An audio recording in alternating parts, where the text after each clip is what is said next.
Well, good evening. Welcome. Thank you all so much for joining us today. It's so fun to see so many names.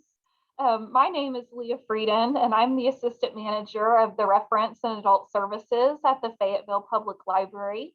I have a few thank yous I'd like to say before we start the program this evening.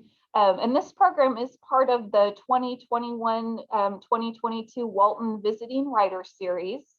And the event was made possible by the University of Arkansas MFA program in Creative Writing and Translation, the J. William Fulbright College of Arts and Sciences, the English Department, the Walton Family Foundation, the Fayetteville Public Library, and the James E. and Ellen Wadley Roper Professorship in Creative Writing. So thank you again for being here. And with that, I'll turn things over to Professor Jeffrey Davis. Thank you, Jeffrey. Thank you, Leah. Thank you all for being here. This is a particularly special night for me. I mean, night when you get to hear poetry is always special, but I've known Rachel for a long time. And so this is, sort of particularly special. And I wanted to sort of make an announcement that there will be a Q&A to follow the reading. So do keep track of any questions that you might have and like to ask our guests. And feel free to put those in the chat, and we'll monitor those and get those sent to Rachel. Oh, and go ahead and mute yourself if you are not already muted. Of course, that's sort of par for the course now, right? All right, so I'm going to introduce actually Karsten, who will be introducing our guest.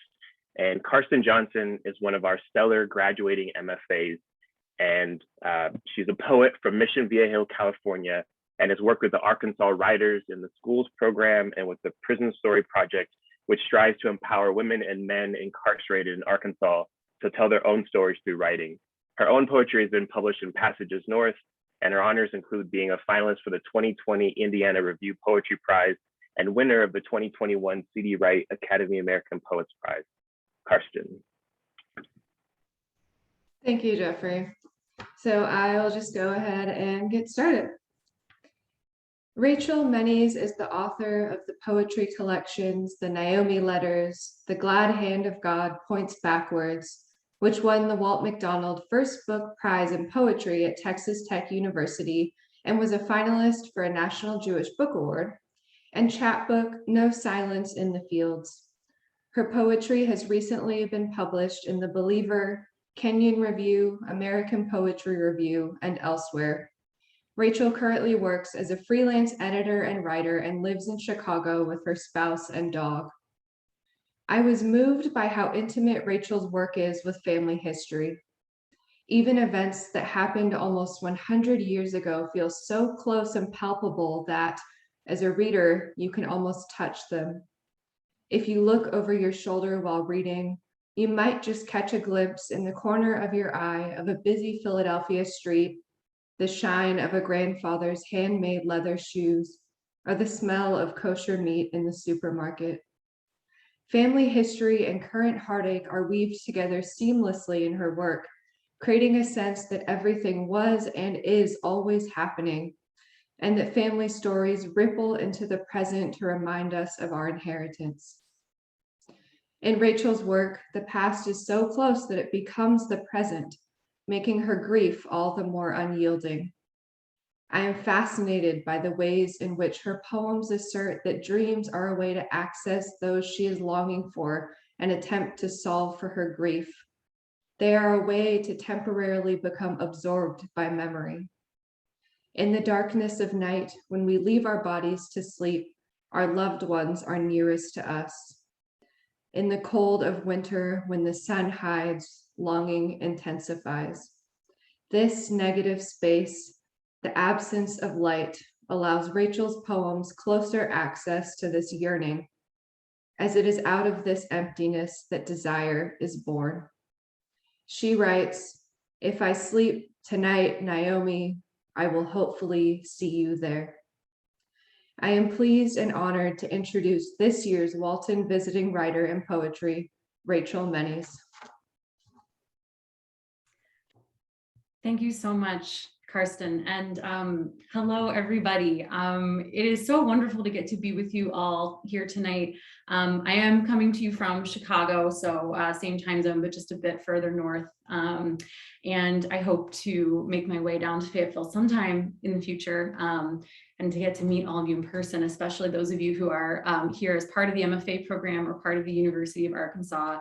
I'm just really thrilled and honored to get to spend time with you this evening. So thank you so much, Karsten, for that incredible introduction. Thank you to Leah and to the Fayetteville Public Library, and to Jane and to Jeff, to all of the students who are here tonight. I'm just really, really grateful. And the first few of you that I've met in this format, it's been just a really wonderful time. So I'm looking forward tremendously to getting to spend more time together. And I will jump right in. I'm going to read tonight from the Naomi Letters, which is my new book that came out in April. It is my my pandemic book. I know a lot of folks who've had books out in the last year or so have been, talk about their pandemic processes, and we're definitely, it's been a different book tour than I had imagined, a different sort of residency. All those things have shifted in terms of expectation, but the plus side is absolutely getting to be here with all of you tonight, not just in Fayetteville, the folks in Fayetteville, but also folks from all over who've gotten to come together tonight to read. So tremendously excited about that. I'm going to jump right in with the first poem, and then I'll talk a little bit, and we'll kind of just, go from there. And then we'll get to do some questions. I'm really excited about the Q&A. So this is the first poem from within the first section. It's July 10th, 2016. Yesterday, Naomi, a man jumped to his death from the bridge beside my house. A runner found his body on the path 50 yards below, lying in a shape I cannot stop imagining. Does it matter that I once threw pebbles over this bridge to see how fast they'd fall? I imagined my body the size of 100 small stones moving in unison. How I longed for the rock's silence once they reached the ground, but I could never lift both of my feet from the earth at once. Today, I press my cheek to the bridge-facing window, feel the sun's heat gathering at the border of the pane. Today, I watch the cut red tulips open towards the waning light. I have so much more to tell you about being alive. So this collection, the Naomi Letters, is different from a lot of the work I've done. It's certainly different than the work that I'm starting to tinker with now, in that the book is exclusively a series of epistolary poems, poems written as letters from the speaker to Naomi. And we were talking a little bit this morning in the MFA conferences about titles and titling work. And in this collection, all of the titles in the work point to either the date that a letter was sent, or that letter being unfinished or unsent on the part of the speaker. And it moves through 4 seasons, beginning with summer, which is where we are in the beginning. And the beauty of getting to spend some extra time tonight with all of you as a sort of solo reader is that I get to read from each section of the book, which I haven't done before, and I'm really excited about. The train is also reminding me that as I am coming to you from Chicago, this is the moment where I mentioned that you may hear the train go by. We live right off of the subway. I promise it's not your tech, it's just Chicago. So I'm going to read a couple more poems from summer, and then we'll move into sort of the next season of the book, and I'll talk a little bit about kind of what's happening in the book and where we're at in terms of the speaker's relationship. And in summer at the beginning, what I was really interested in when I was first writing this book, and the mode that I was in terms of like my own headspace and my own relationship to the work, was that sort of that newness that comes in this version of it with a new relationship, but just sort of with a newness in any sort of self-realization or self-understanding, wanting to disclose, longing for intimacy, not just in terms of physical or romantic intimacy, but looking for somebody to share this newness and this new thing with. And that at the beginning of this book in the beginning of the relationship is the sort of like history building. Like, here are all these things that are true about me, or were true about me as a kid, or were true about me as a young adult. And this poem captures some of those things. It's August 7th, 2016. One night, a man who slept beside me said, "If I put my ear on your jaw while you sleep, I can hear your teeth grinding." He didn't know I couldn't sleep, that I felt him listen as my body chewed its day to dust. As children, Naomi, my sister, and I searched the Delaware beaches for conchs, native thousands of miles south. We put the ersatz shells to our ears and hummed. None matched the ocean's rolling right across the Cape. I whittled my molars to knife points in the dark, listening for the waves. As children, our arguments about what was sex always made their way back to the mouth, how the mandible cups the throat's soft pillow. I couldn't know as a child how close my desire lives to fear, how I'd open my jaw to the man's cock the next night, testing him. So I know we've got more than a few folks tuning in tonight who are working on poetry collections. And first of all, shout out to you. That is fantastic. And I'm right there with you. I offer this next poem when I was working on this September 5 years ago, almost exactly, maybe a little over 5 years ago. It was the writing of this poem, the very early drafts of this poem, where I thought for the first time, I think I actually am up to something with these poems, and I think I know what I might be up to. So I sort of look back on this as functioning as sort of like a and Ars Poetica, fulcrum in the book. It's also the first poem in the collection of many that quote from other poets as part of the project of the book, which is pretty heavily intertextual. The speaker sends snippets of poems to Naomi in the letters.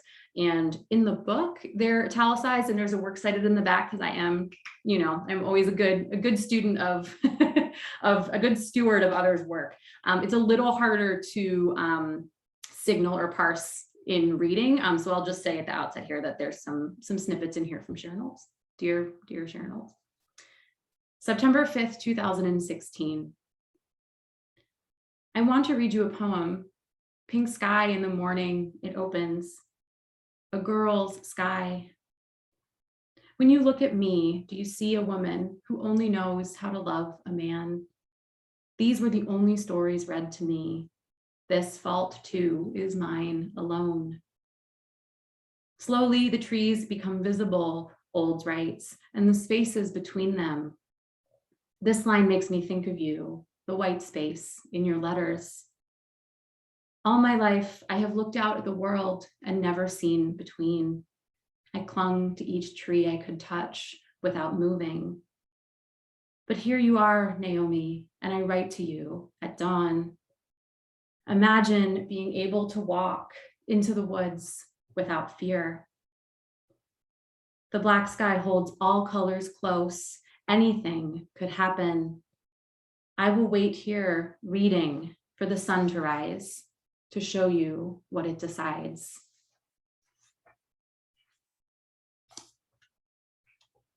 One of the threads in this book, I think I kind of look at this as having three just seems like a nice number to like hold on to as a writer. One of them being the speaker grappling with coming to terms with understanding herself in relation to particularly mental illness. One thread being about falling in love, and falling in love in particular with Naomi.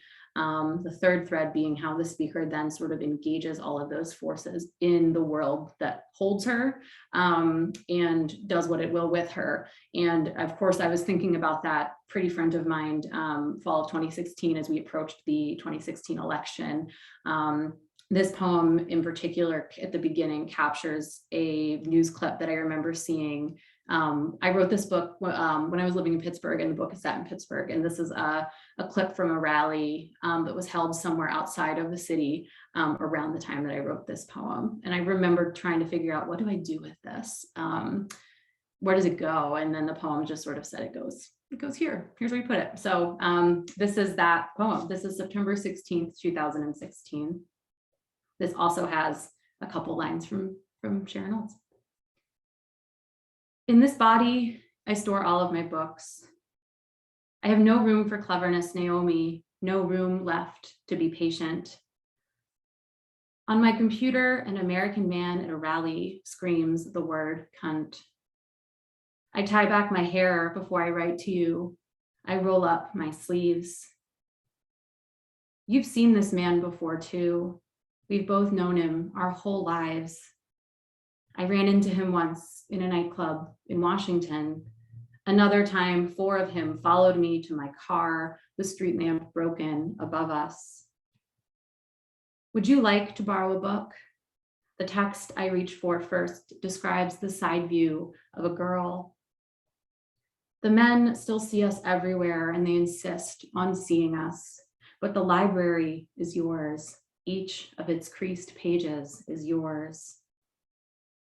The first time I heard my name was in a supermarket parking lot in suburban Philadelphia. My mother said, never repeat that word. It is a terrible word just for a woman. When I asked her the man's name, she said, he has none. When I asked her what to call the man's body, she said, nothing. I cannot fit this name in my mouth and still breathe. Instead, I will write to you another letter. It begins and ends like this. Naomi, Naomi, Naomi. So now we move to fall.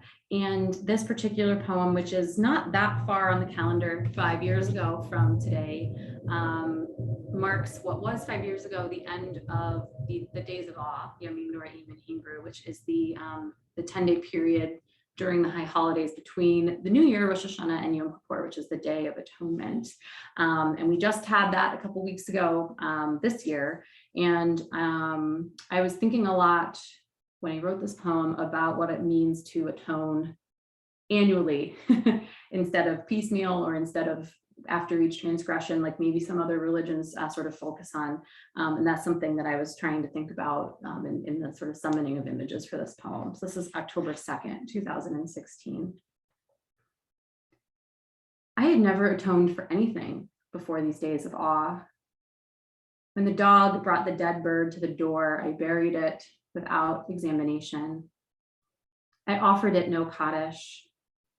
I wiped the blood from the dog's nose and washed my white hands whiter. In the mirror, my black hair hid my eyes from my eyes. Naomi, this year, my petition will require the attention of 1,000 gods.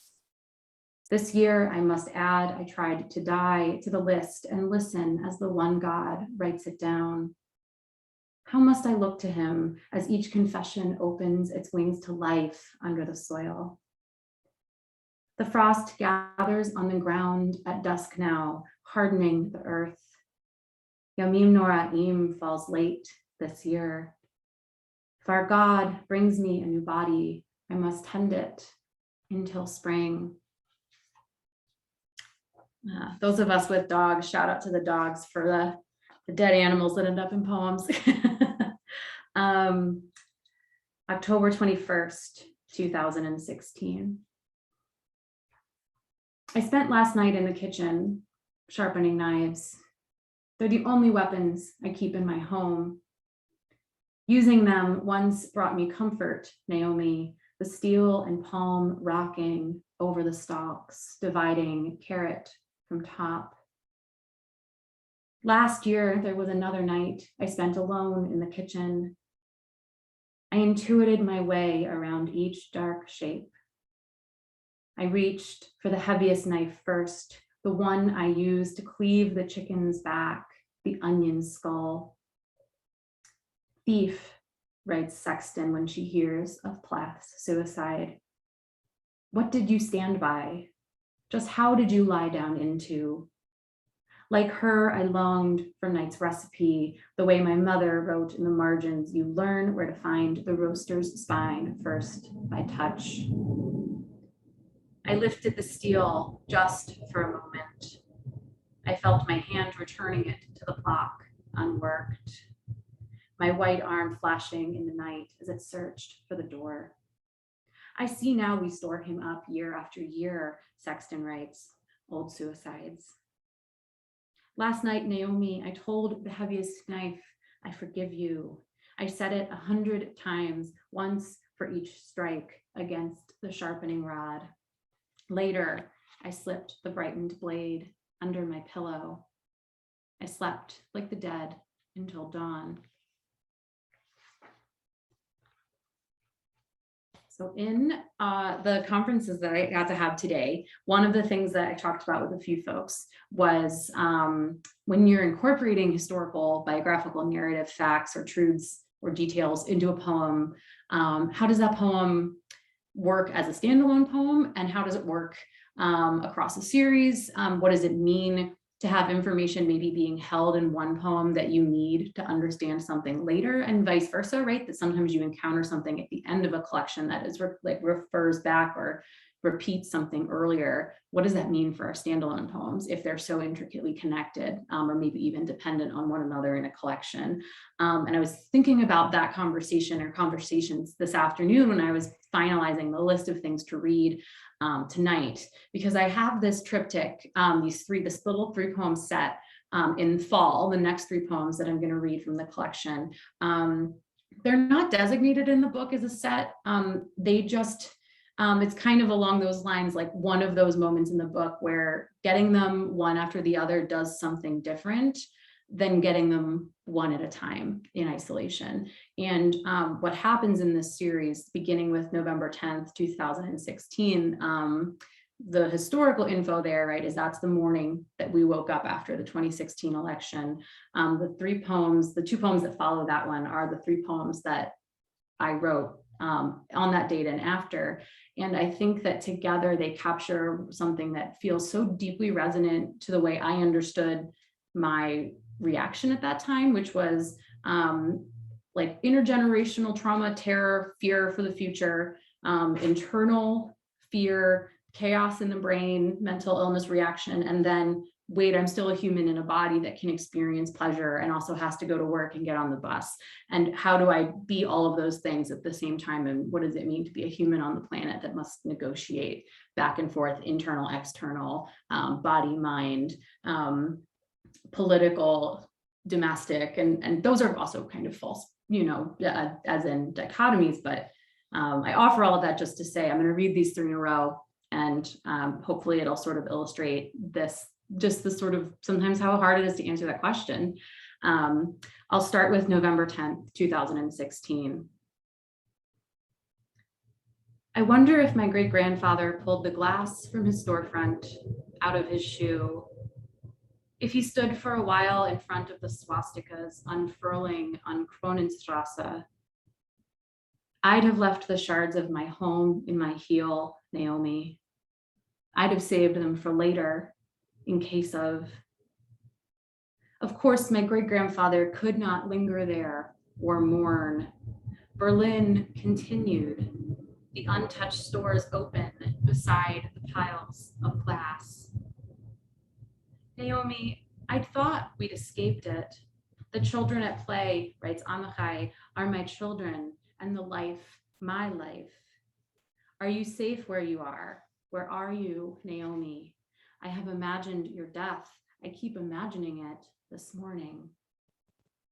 Each letter I write to you starting today, I will end each poem wondering the same. The children at play are my children, and the life, my life. Where are you, Naomi? Are you safe, Naomi, my life? November 15th, 2016. On the phone, my mother tells me all anxious people are fortune tellers. We must prepare ourselves, she says. When I imagine our future, Naomi, I see a bookshelf turned on its side. If we do decide to leave and go where, we still have enough time left to pack the fallen books, enough time left to read each other poetry. Think of the storm roaming the sky uneasily, This is Bishop, Naomi. Like a dog looking for a place to sleep in, listen to it growling. The doctor says my anxiety is situationally extreme, but I believe it's just a good student of history. Has the first woman to escape ever been wrong? November 18th, 2016. The delicatessen on Murray keeps a placard in its window for the Hasids. It tracks the date of every Sabbath sundown, creeping earlier by the week. Our God lives closest to us in the dark, when body and spirit cease distinction. Why do I always forget that the weather's different where you sleep, Naomi? I imagine you also cold, warming your body with your hands. Beside me, the other Jewish women, the visibly devout, queue for their Shabbat ingredients. Here, the pink cow's tongue uncurls irresistibly, already smoked. Here, the animal haunches are stacked, salted, and glistening. I want you even here, pressed to deli glass on a November afternoon. What if it's my desire that lengthens the night? How the letters I write you cool once they leave my hands. How the world holds itself so still in the frost, waiting.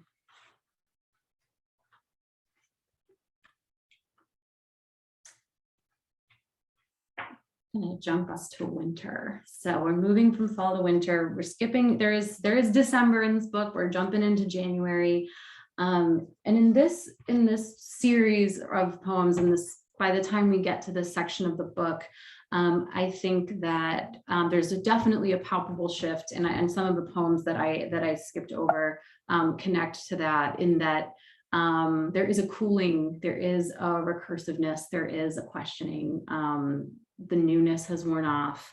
The days are really short and the nights are really long, and the Pittsburgh winter is really cold, and the speaker's certainty has shifted, and that this poem connects to that shift as we open this third section, opening with some Adrian Rich. January 3rd, 2017. This morning, after some time away, I opened to a random page in diving into the wreck and found you sitting there, stirring rice, ironing a skirt, typing a manuscript till dawn, trying to make a call from a phone booth. I think of that phone sex preamble, what are you wearing? I might ask you instead, Naomi, where would your hands touch me first? Would they reach for my hair, my mouth, my belt buckle? And in the time that passes until your letter reaches my door, what else and what else, and again. Rich writes, certain words occur to let me know she's a woman of my time. Here's my fantasy, sitting on the arm of your chair, watching as you labor between the various privacies of your inner life. In the dark, I see your arm moving over the page, a plane's wing casting its shadow over the city below. The felled world underneath you, bent over and dreaming.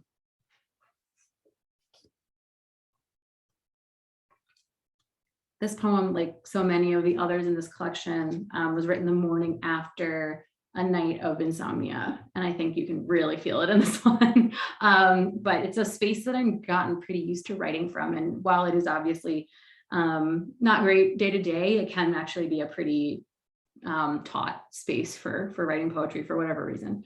And thank goodness for that, I suppose. January 15th, 2017. What discoveries I have made awake in the dark, what joyless shapes I have counted there. Those nights I would descend the stairs in a single leap and sit bare-shouldered on my stoop in the biting winter. I would hold my head in the frozen air until the fog arrived. One night a neighbor even joined me. Are you a smoker too? He asked, his cigarette the only light between us. Does your wife make you come out here and freeze too? And I wept later in the empty room. What warm silence I have found here alone in the morning. Olds calls it the stillness of the quiet skirts of the dark on the ground. I reach for the light cautiously, a gift rising at my cold door. A new lover who learns the dawn air as she reaches. But Naomi, last night I slept. I disappeared from my body and returned only when I was ready. Have you brought me this impossible peace? If you have, you mustn't tell me, or else you mustn't leave me.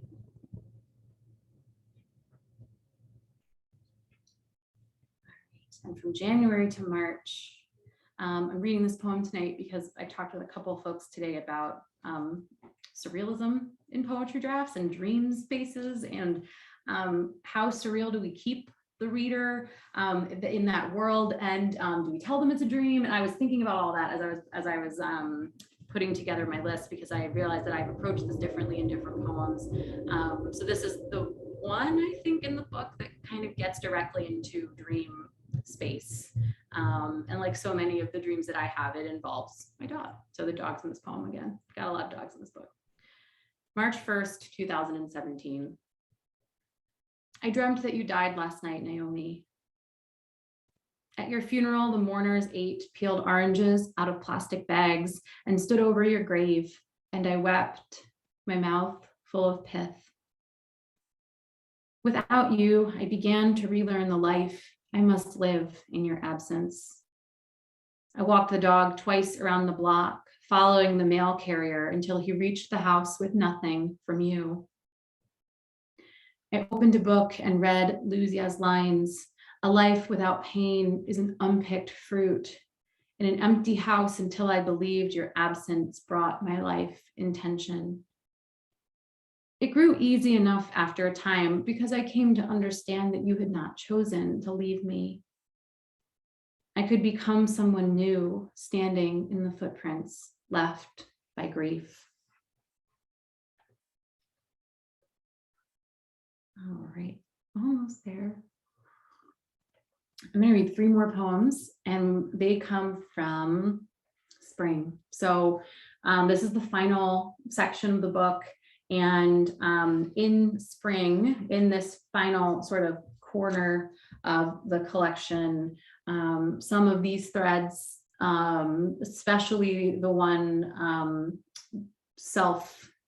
like this sort of thinking about the speaker and her mental illness, has shifted. And those of you who may also have various issues with mental illness, I'm among you, may understand, at least in this collection, that these things kind of vibrate around a core.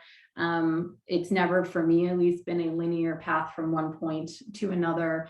And in this book, the speaker sort of comes to a certain maybe peace or understanding about herself that I wouldn't call like recovery or resolution, but rather just understanding. And I think that the poems will touch that. The last 2 poems that I'll read will touch that.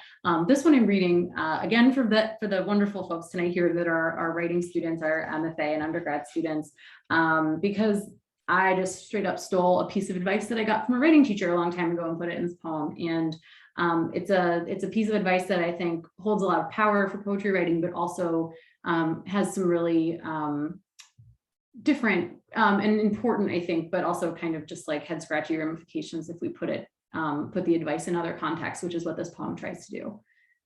March 23rd, 2017. It takes just the right amount of deceit for me to stay in love. Lying measured by the palmful, the play acting lie. The lie that wears vintage off the rack, then sits at the kitchen table beside you, looking effortless. The lie that gives good head, then lets you fall asleep without reciprocation. I haven't lied to you yet, Naomi, but I'm practiced at the art. I've tiptoed over the line separating tell me you love me and do you love me while cupping water in my hands. A teacher once told me, create the poem in revision, not in writing, to cherish the artifice more than the realization. So I dissolved her advice in the water. I lifted the potion to my lips. I'm choosing to use this energetic revision for you, Naomi.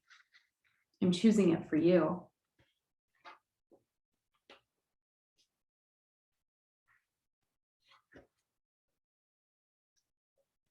So I haven't read any yet. There are a couple different poems in this collection that are not sent letters. Some of them are titled Unsent Draft, and those are drafts that the speaker just abandons, finished, and decides not to send, but they do appear in the book. And there are some unfinished drafts that are more like snippets and excerpts, and some of those include lines from Naomi to the speaker, which this one, very short one, does. So just because I can't really like speak in small caps, I will let you know that the question comes from Naomi and the answer comes from the speaker. Unfinished draft. Can I ever make you better? Look out your window, Naomi. The train comes less frequently at night, but it still arrives.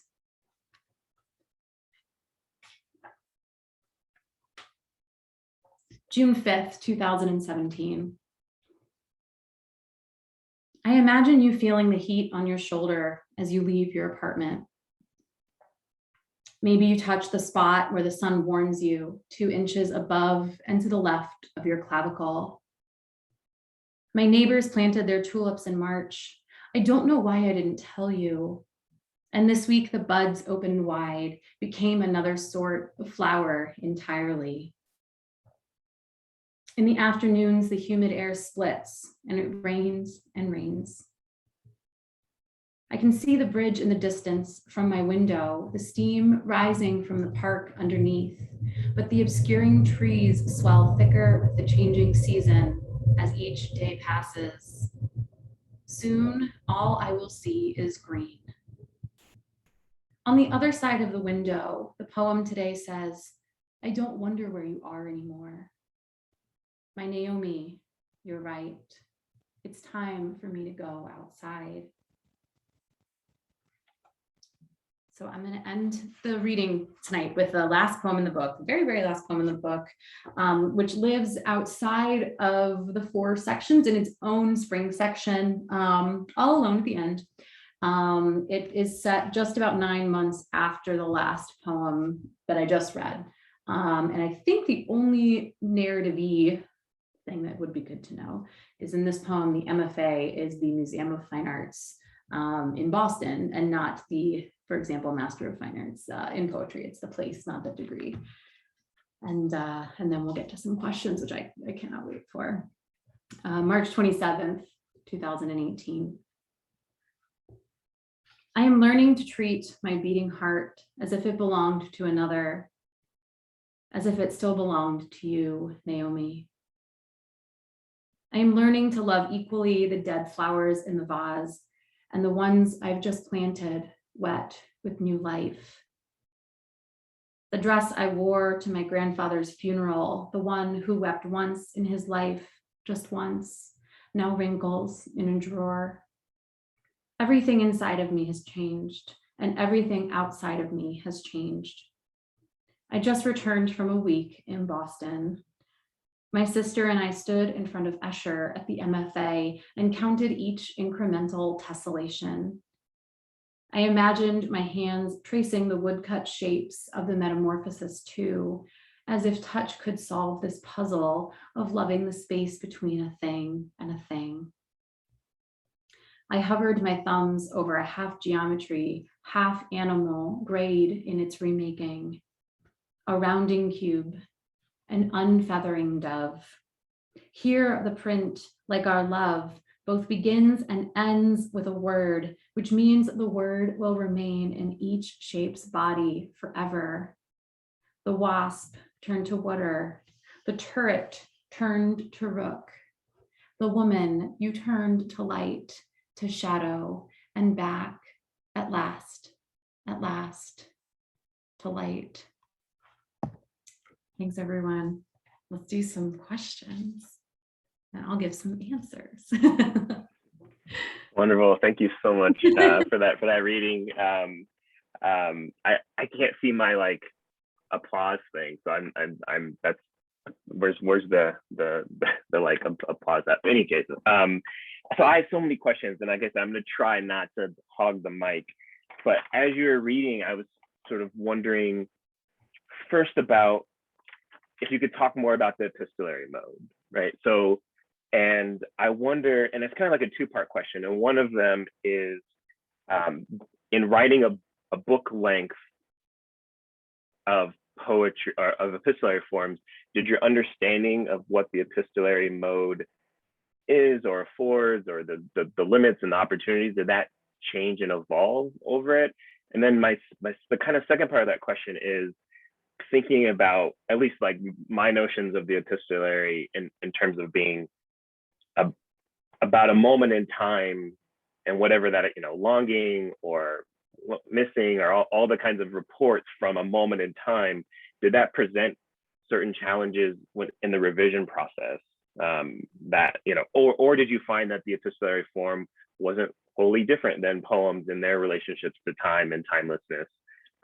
So that's my first kind of set of questions. Yeah. Oh my goodness. So when I first started working on these, I was not working in the epistolary form at the very outset, or I should say I didn't identify them that way. I was writing to a you, which was, you know, new for me. I was writing to somebody else. I was in a space where I was really hungry for a space where I could explore like admission and declaration and confession, but without the sort of bigness of like what I was doing in my first book, which was really like rooted in family and multi-generational examinations and historical I's and we's. And it felt like every poem kind of had big, full tables of people in it. And this was just, I need to sit down with one other person and just like get some shit out. And pretty soon after I'd written maybe 4 or 5 of these, I had actually thought, you know, I need to name this person. And then they became epistolary poems with that realization. And from there, what I would do is I would just get up early in the morning a couple times a week when I was working on this, and I would just write a letter. So in some ways, the epistolary form served me really well in the drafting process, because it was like you had this small assignment and had a scope, and it had a direct addressee, and also there was so much going on in the world and in my life at that moment that I had so much to say, and I was just so eager some mornings to sit down and sort of chew something over with this imaginary person. And that the form, I think, is so perfect for, as you said, Jeff, like capturing the creation in that moment of what in this case, the speaker is sort of processing. And the thing about the epistolary in the pre-email era, which, I mean, I don't know, but maybe people do like epistolary emails. I don't know, I'm all about that. But like, if you're mailing a letter, it takes a few days to maybe even, you know, back when you look at like the older, you know, epistolary forms through time, like maybe weeks or even months. So you think about them as being really time capsules of they're arriving, like these pieces of the past are arriving well into the future, and there's a delay, and then you write back, and that person could be in a totally different space by the time the correspondence happens. And I was really interested in getting some of that friction into these poems, that like there is this distance of not just space, but also time between these two people. So that was something that really drew me to the form once I kind of got in the groove and was like, oh man, I'm writing a book of these. I guess we're doing it. Like, okay, let's just see what happens and where it goes. And as far as revising, you know, it presented different challenges, is how I would put it. Like, I think when you're ordering a poetry collection, there are some poems, no matter what, that identify themselves early on as needing to be in a certain place in the collection. Even if you're not working narratively and like you're not working that needs to be true because there's a chronology to what I'm describing. Sometimes it's just, you know, you're like, that poem needs to go early. It's a poem that sort of declares something important, or this one goes at the end because it pushes something forward. So I think I've always had some sense of that, but with this book, what it became was, in some ways there was chronology. And then there were also moments like, you can't really move December 10th or November 10th, 2016 to another, you know, that poem couldn't show up in February, or like some of the poems that mark Jewish holidays or things like that were fixed in the book by the sort of fiction of the narrative, the narrative being on these dates. But there was a little bit of, when I go back and look at my like early drafts in Scrivener, most of the dates are different. So there was some tinkering and some moving around, but for better and for worse, or I should say for easier and for more difficult in the revision process, this was a little tighter and was a little more like informed me earlier on of what order it needed to go into work compared to other collections where I've done the like 60 printed pages on the floor and then like hope a breeze doesn't come kind of mode. This was a little more bound by the project's sort of like organizing structure. Yeah. Yeah, that makes sense. That's really interesting. So kind of, well, some things you were saying are related to this question. This is maybe one of those par for the course questions now, but I'm gonna, just ask my version of it, and I'm just the same. How do you feel being a poet or being an artist has prepared and or like hindered navigating the world, and in particular, like maybe the last 2 years or so? But you don't have to necessarily speak to the last few years, but sort of something you said in particular about this particular book, that delayed response, and like that seemed sort of ripe for navigating the ways in which we've all been experiencing delayed connections in the world, interrupted connections. But I wonder if you can talk a little bit about how you think being a poet has, again, helped and maybe even hindered sort of what the last 2 years have sort of been like for us collectively. Yeah. I've been thinking about this question a lot as I've just started, like, I don't even know, weeks ago, really starting to write again after not writing a damn thing last year. Like 2020, as an entire calendar year, was not a year where I created art. I think part of that was just, it was winter, and like poor naive Rachel was like, oh, I'm having some seasonal depression in February of 2020. I'm not getting a lot of writing done. And then the world arrived at our feet, and then here we are. I have, as I've been coming back to the page, what I have noticed is that what has changed for me as an artist is that my attention, having been sort of shredded and fragmented by the screens and by the ongoing anxiety and fear and the lack of human connection, is that it's gotten really, really small and really, really focused. And that has helped me, I think, in terms of thinking about, well, what can a poet do in the face of 700,000 people dead and after a pandemic, and what can a poet do, or even a collection of like a group of poets, what can they do in the face of sustained government inaction, or weaponizing aspects of the state, even worse than inaction, right? Sort of like the ongoing violences, like what can a poem do? And I don't know that a poem can, or even a poet acting as a poet, I should say, not acting in other areas of our personhood. I don't know the big question, how to answer that, but what I have been thinking about in response to that is one of the things that poetry can do, I think, better than any other genre, maybe even better than any other art form, is focus us really, really closely on something very, very specific and hold our attention on it for as long as we wish that attention to be held.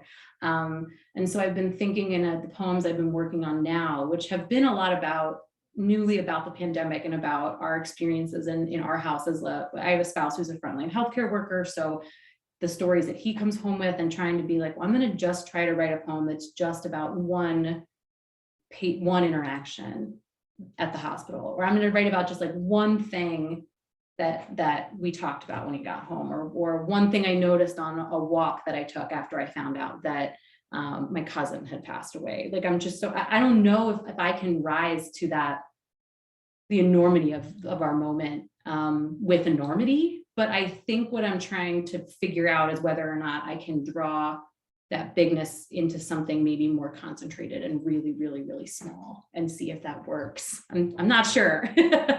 No, that's so there's peace that you're giving me, at least me, selfishly, in that sort of superpower of poetry, and I agree.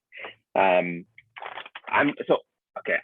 looking at the chat, so if there's questions, Jane, sort of jump in, or if Carson, you want to jump in, but I'm gonna just move forward with this other question, and I'm stealing this from the what is that series? Stopping by with blah blah blah. Like there's like a series, and I'm blanking on who sends me those emails constantly. But there was a question that popped up that I didn't know if I could answer it. I wasn't sure how to answer it. I didn't try yet, but it's, what is your first memory of poetry?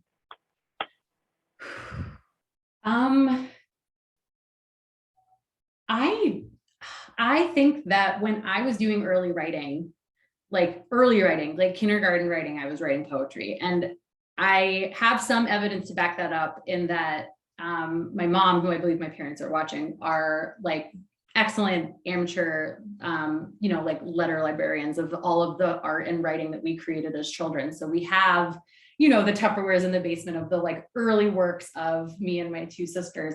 And I remember looking at those, like the writing we would do in kindergarten, where they'd show us like a man or a flower or a moon. And I was just like, I just was like, I'm going to say the same thing 10 different ways. I'm really not interested in telling you a story about this moon. I want to describe it from every angle. I don't know if that is like, I've tried to thread it all different ways, like product of an obsessive compulsive mind, product of a early reader who didn't like to run around and play, like very verbal, I don't know, but I was always really into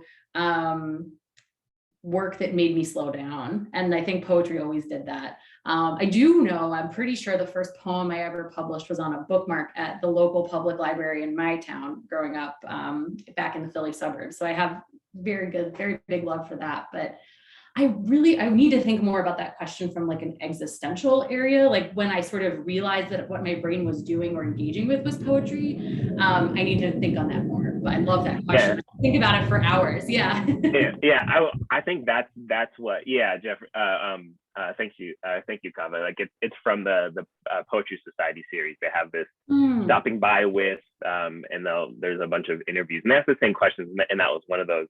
But that was the flip for me. Is like, well, I can remember, I have those like similar memories, but there was a conversion that happened later, and I wasn't sure if that question was getting at the sort of conversion that comes later, or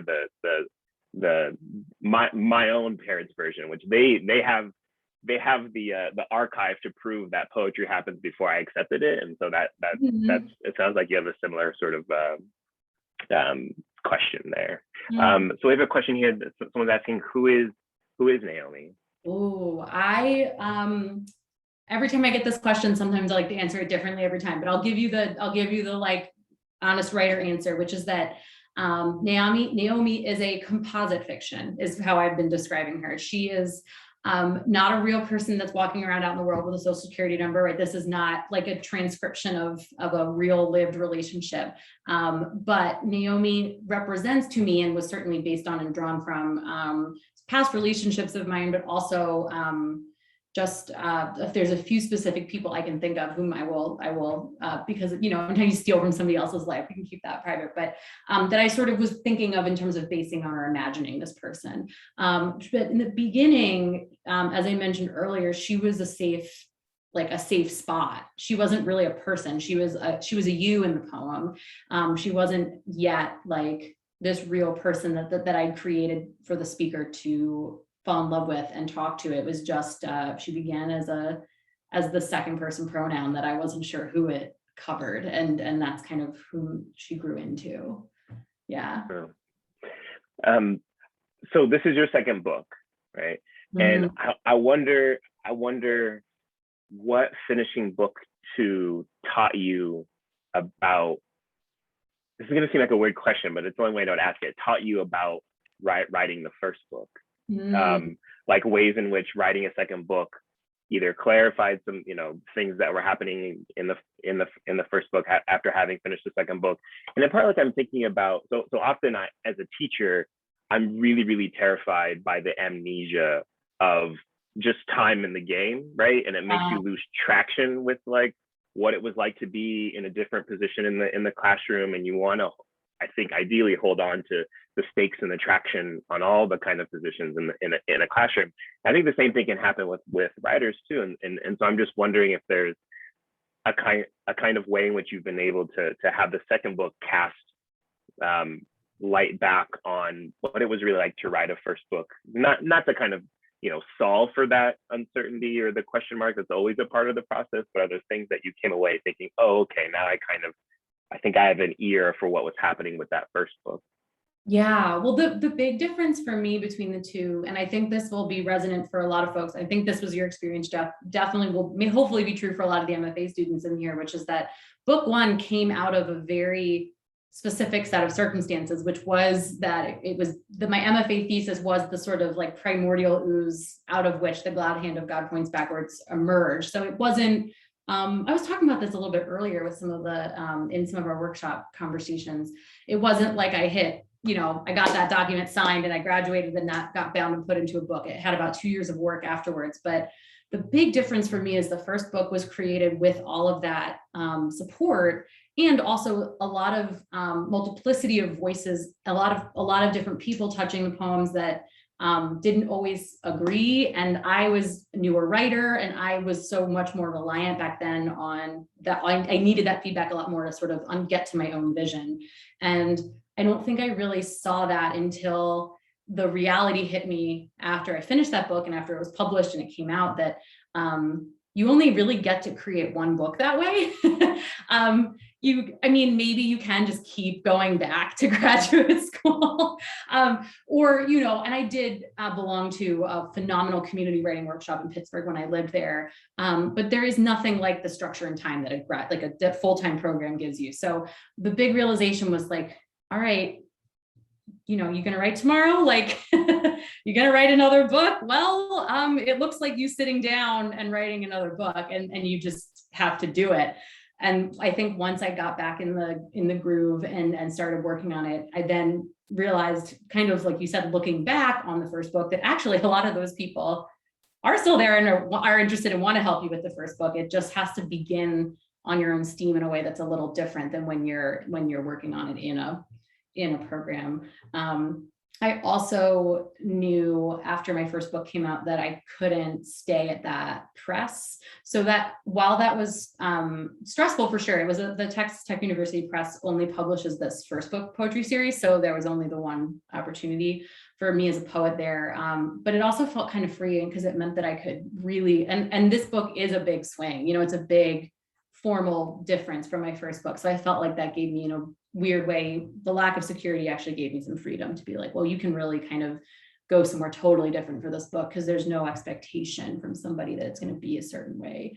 But yeah, the process was very different. And the second book is just a different space in the world than a first book. I think we're really hungry for first books as a poetry culture. And second books, I'm learning, kind of have their own, they have their own different kind of vibe or groove. Even as a reader of them, I feel like it's the second album, it's the chance to really either push something in a different direction or not. So that for me was just well, we're going for it. We're going full epistolary. Yeah. And we'll ask this one more question before we close here. And this is from Carson. And that first question about who is Naomi is from Jenny. This is more related to Glad Hand of God Points Backwards, but can you talk about what your research process is in exploring family history and how you decide which stories to work with? Yes. So when I started the poems that became the Glad Hand of God Points Backwards, I was in a nonfiction workshop in graduate school, and I was interviewing my grandmother. And for those who haven't read my first book, my grandmother came to the US at 11 as a stateless Holocaust refugee with her mother and two sisters. And she's still alive. She's 92, she still lives in Philly.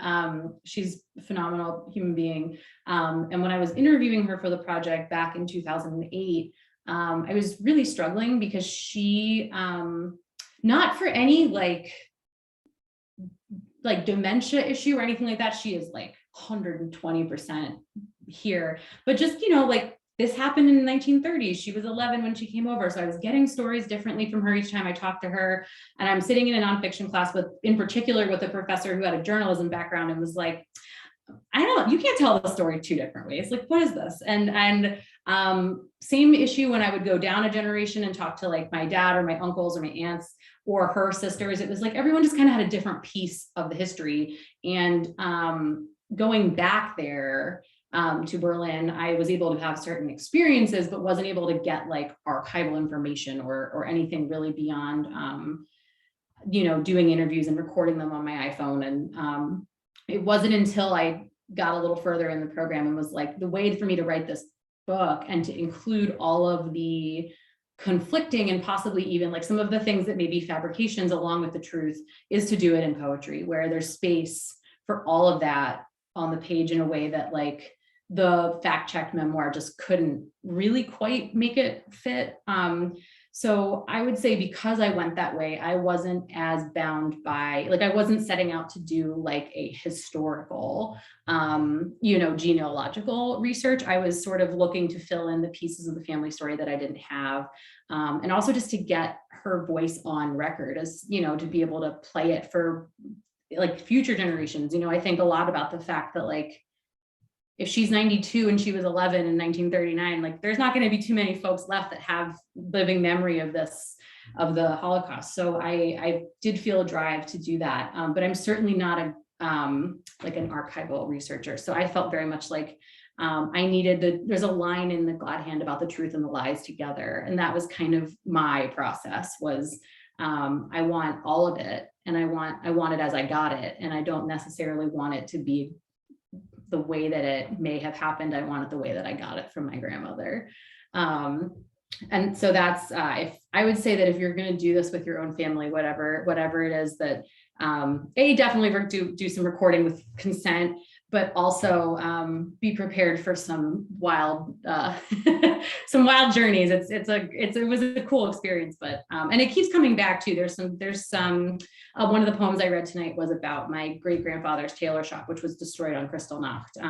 And the last family trip that we took before COVID was to go back to Berlin and actually see the like shiny office building that part of Berlin became, and was kind of a wild, it was very much like oh wow, we're all standing in front of this spot that was something else, and there was something else before that, and here's like all that weird folding in of time in and on itself happened, and hopefully we'll get to travel again soon, you know. Yeah, hopefully, absolutely. Yeah. We'll say thank you so much for being so generous and letting us pick your brain, and for sharing your really phenomenal work with us tonight. And thank you to the audience for being here and being present. Everyone be well, be safe, and we'll see you next time. Any closing announcements, Leah or Jane? I don't have any. Thank you all so much for coming, and thank you, Rachel. That was wonderful. Yeah, terrific. Thanks, Rachel. Thank you all so much for having me.